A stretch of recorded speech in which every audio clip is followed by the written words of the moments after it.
Elizabeth's impatience to acquaint Jane with what had happened could no longer be overcome, and at length, resolving to suppress every particular in which her sister was concerned, and preparing her to be surprised, she related to her the next morning the chief of the scene between Mr. Darcy and herself. Miss Bennet's astonishment was soon lessened by the strong sisterly partiality which made any admiration of Elizabeth appear perfectly natural, and all surprise was shortly lost in other feelings. She was sorry that Mr. Darcy should have delivered his sentiments in a manner so little suited to recommend them, but still more was she grieved for the unhappiness which her sister's refusal must have given him. His being so sure of succeeding was wrong, said she, and certainly ought not to have appeared. But consider how much it must increase his disappointment. Indeed, replied Elizabeth, I am heartily sorry for him, but he has other feelings, which will probably soon drive away his regard for me. You do not blame me, however, for refusing him. Blame you? Oh, no. But you blame me for having spoken so warmly of Wickham. No, I do not know that you were wrong in saying what you did. But you will know it when I tell you what happened the very next day. She then spoke of the letter, repeating the whole of its contents as far as they concerned George Wickham. What a stroke was this for poor Jane, who would willingly have gone through the world without believing that so much wickedness existed in the whole race of mankind, as was here collected in one individual. Nor was Darcy's vindication, though grateful to her feelings, capable of consoling her for such discovery. Most earnestly did she labour to prove the probability of error, and seek to clear the one without involving the other. This will not do, said Elizabeth. You never will be able to make both of them good for anything. Take your choice, but you must be satisfied with only one. There is but such a quantity of merit between them, just enough to make one good sort of man, and of late it has been shifting about pretty much. For my part, I am inclined to believe it all Darcy's, but you shall do as you choose. It was some time, however, before a smile could be extorted from Jane. I do not know when I have been more shocked, said she. Wickham so very bad, it is almost past belief. And poor Mr. Darcy, dear Lizzie, only consider what he must have suffered. Such a disappointment, and with the knowledge of your ill opinion too, and having to relate such a thing of his sister, it is really too distressing. I am sure you must feel it so. Oh, no, my regret and compassion are all done away by seeing you so full of both. I know you will do him such ample justice that I am growing every moment more unconcerned and indifferent. Your profusion makes me saving, and if you lament over him much longer, my heart will be as light as a feather. Poor Wickham! There is such an expression of goodness in his countenance, such an openness and gentleness in his manner. There certainly was some great dismanagement in the education of those two young men. One has got all the goodness, and the other all the appearance of it. I never thought Mr. Darcy so deficient in the appearance of it as you used to do, and yet I meant to be uncommonly clever in taking so decided a dislike to him, without any reason. It is such a spur to one's genius, such an opening for wit, to have a dislike of that kind. One may be continually abusive without saying anything just.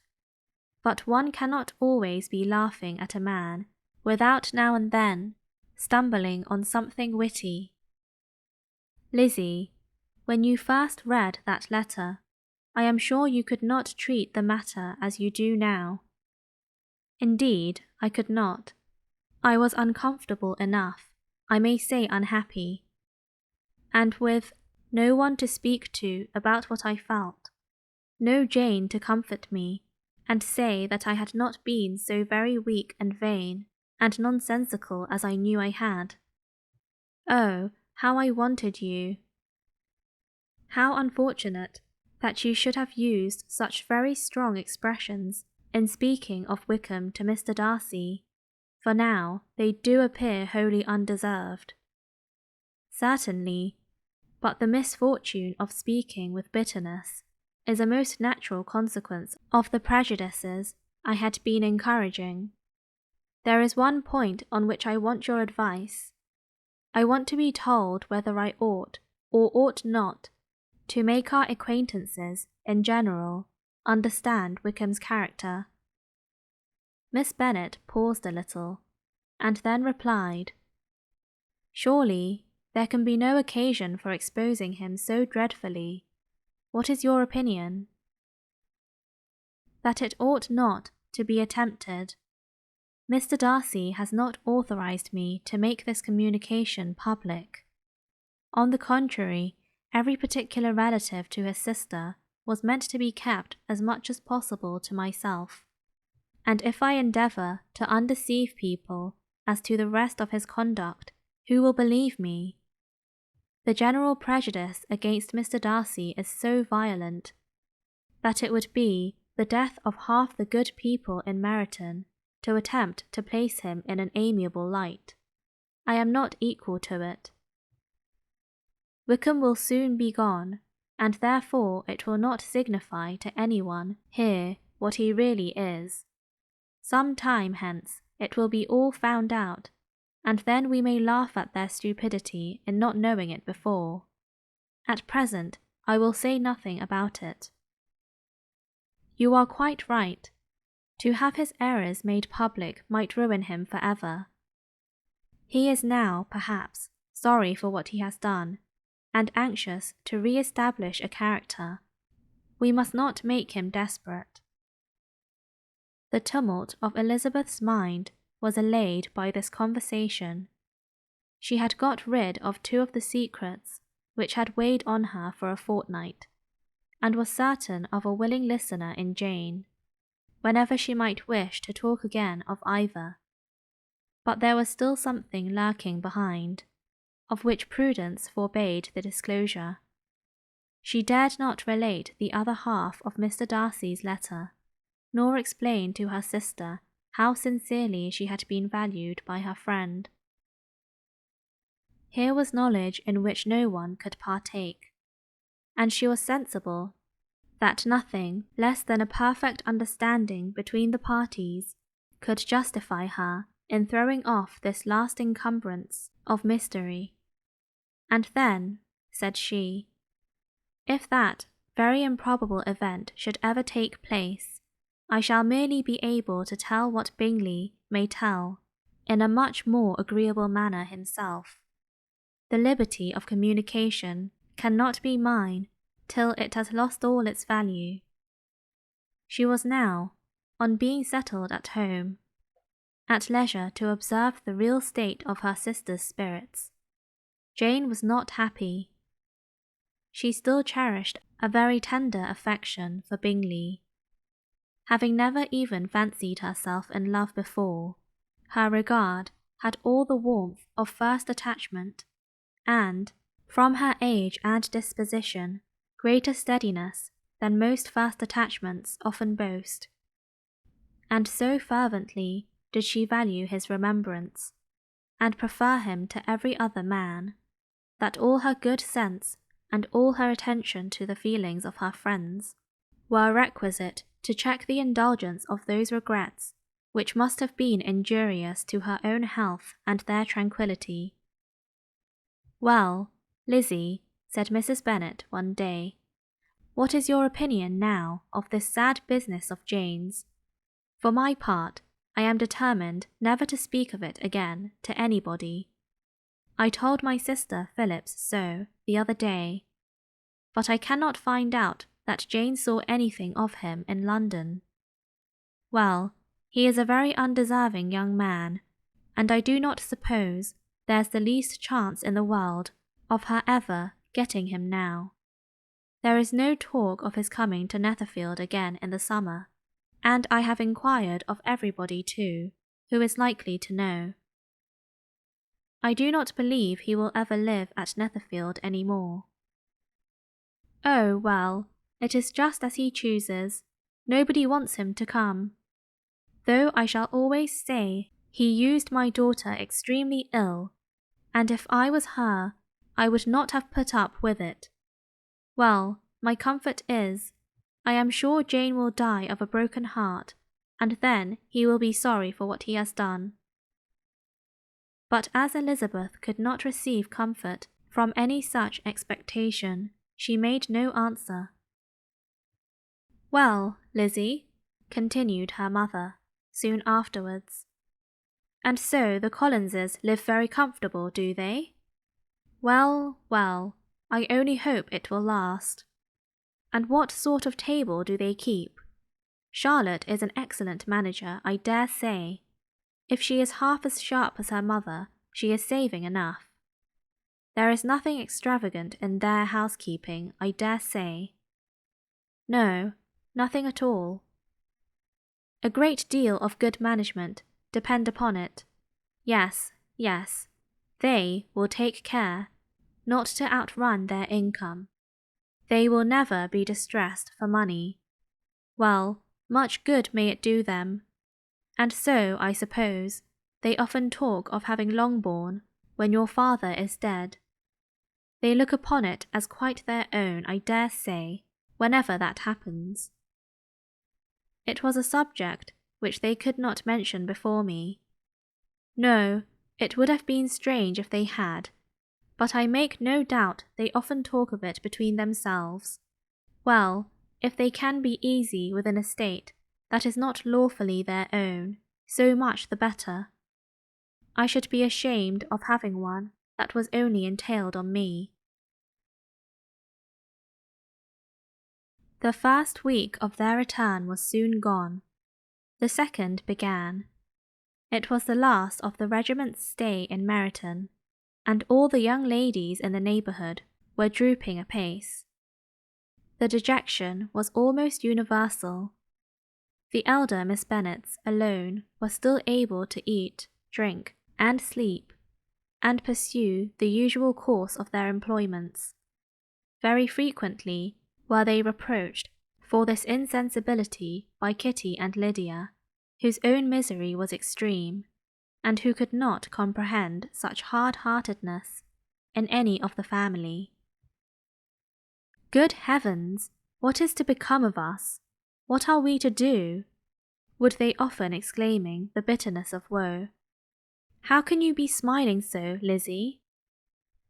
Their affectionate mother shared all their grief.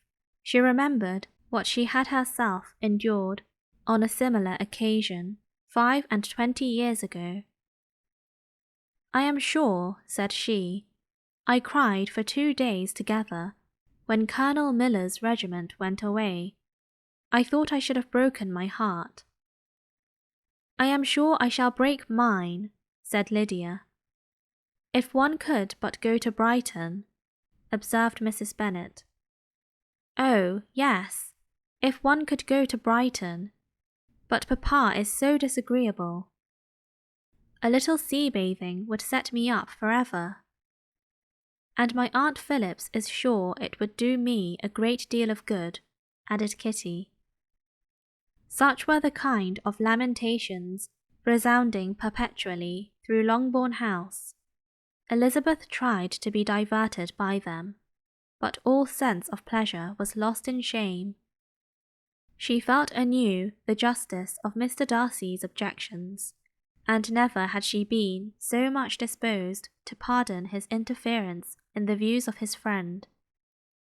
But the gloom of Lydia's prospect was shortly cleared away, for she received an invitation from Mrs. Forster, the wife of the colonel of the regiment, to accompany her to Brighton. This invaluable friend was a very young woman, and very lately married. A resemblance in great humour and good spirits had recommended her and Lydia to each other, and out of their 3 months' acquaintance they had been intimate too. The rapture of Lydia on this occasion, her adoration of Mrs. Forster, the delight of Mrs. Bennet, and the mortification of Kitty, are scarcely to be described. Wholly inattentive to her sister's feelings, Lydia flew about the house in restless ecstasy, calling for everyone's congratulations, and laughing and talking with more violence than ever, whilst the luckless Kitty continued in the parlour repined at her fate in terms as unreasonable as her accent was peevish. "I cannot see why Mrs. Forster should not take me as well as Lydia," said she. "Though I am not her particular friend, I have just as much right to be asked as she has, and more too. I am 2 years older." In vain did Elizabeth attempt to make her reasonable, and Jane to make her resigned. As for Elizabeth herself, this invitation was so far from exciting in her the same feeling as in her mother and Lydia, that she considered it as the death warrant of all possibility of common sense for the latter, and detestable as such a step must make her were it known. She could not help secretly advising her father not to let her go. She represented to him all the improprieties of Lydia's general behaviour, the little advantage she could derive from the friendship of such a woman as Mrs. Forster, and the probability of her being yet more imprudent with such a companion at Brighton, when the temptations must be greater than at home. He heard her attentively, and then said, "Lydia will never be easy until she has exposed herself in some public place or other, and we can never expect her to do it with so little expense or inconvenience to her family, as under the present circumstances.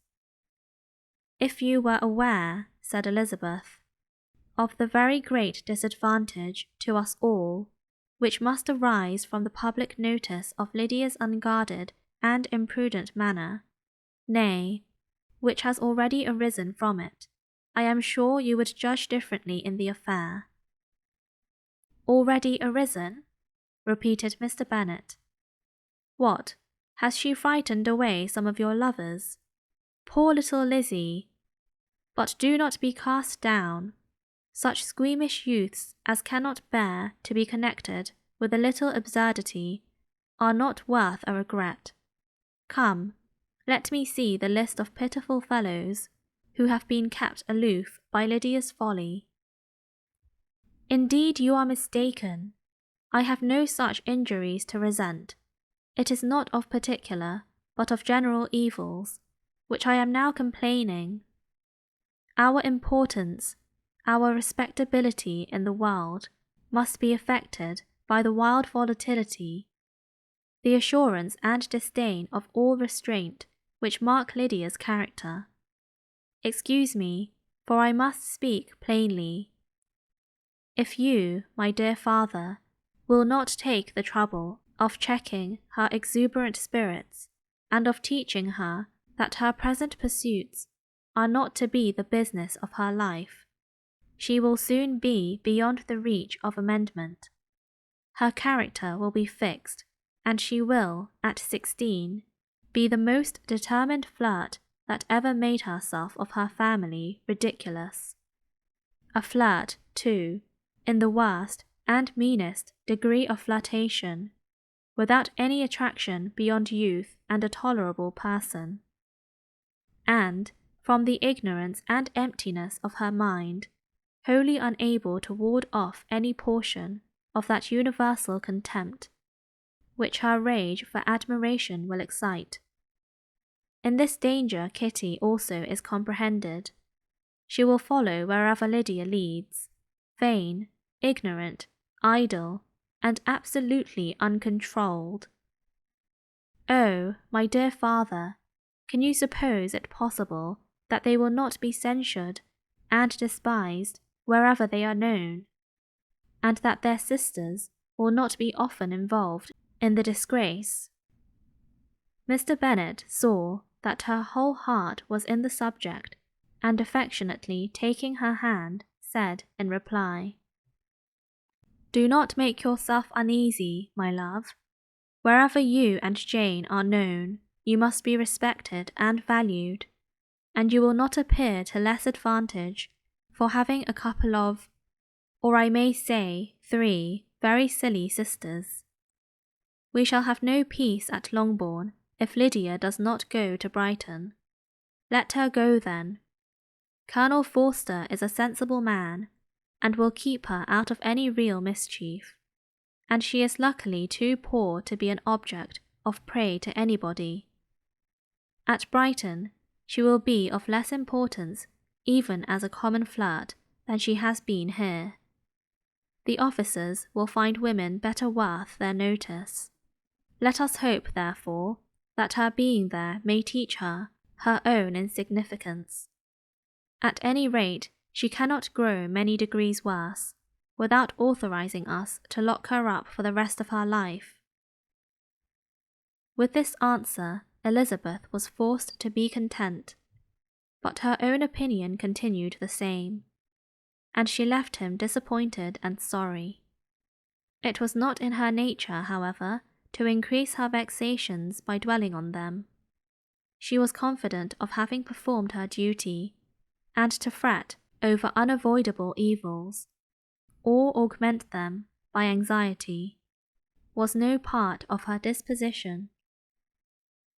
Had Lydia and her mother known the substance of her conference with her father, their indignation would hardly have found expression in their united volubility. In Lydia's imagination, a visit to Brighton comprised every possibility of earthly happiness. She saw, with the creative eye of fancy, the streets of that gay bathing place covered with officers. She saw herself the object of attention, to tens and to scores of them at present unknown.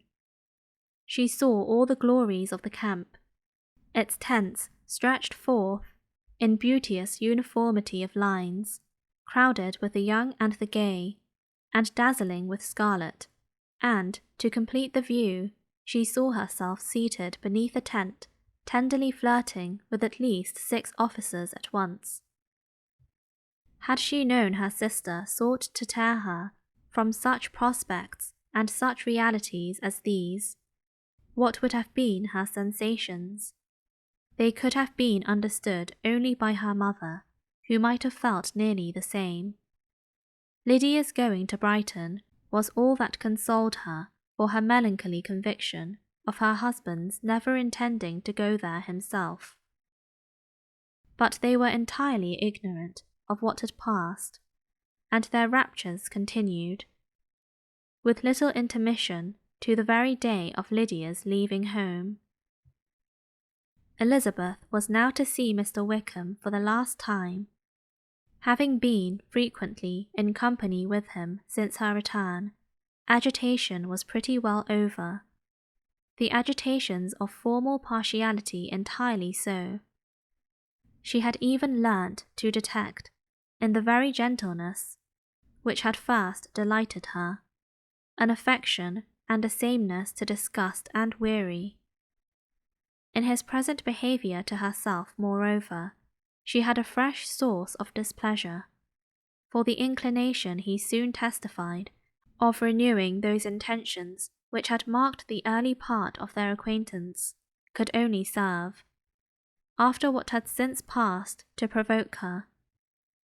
She lost all concern for him in finding herself thus selected as the object of such idle and frivolous gallantry, and while she steadily repressed it, could not but feel the reproof contained in his believing that however long, and for whatever cause, his attentions had been withdrawn, her vanity would be gratified, and her preference secured at any time by their renewal.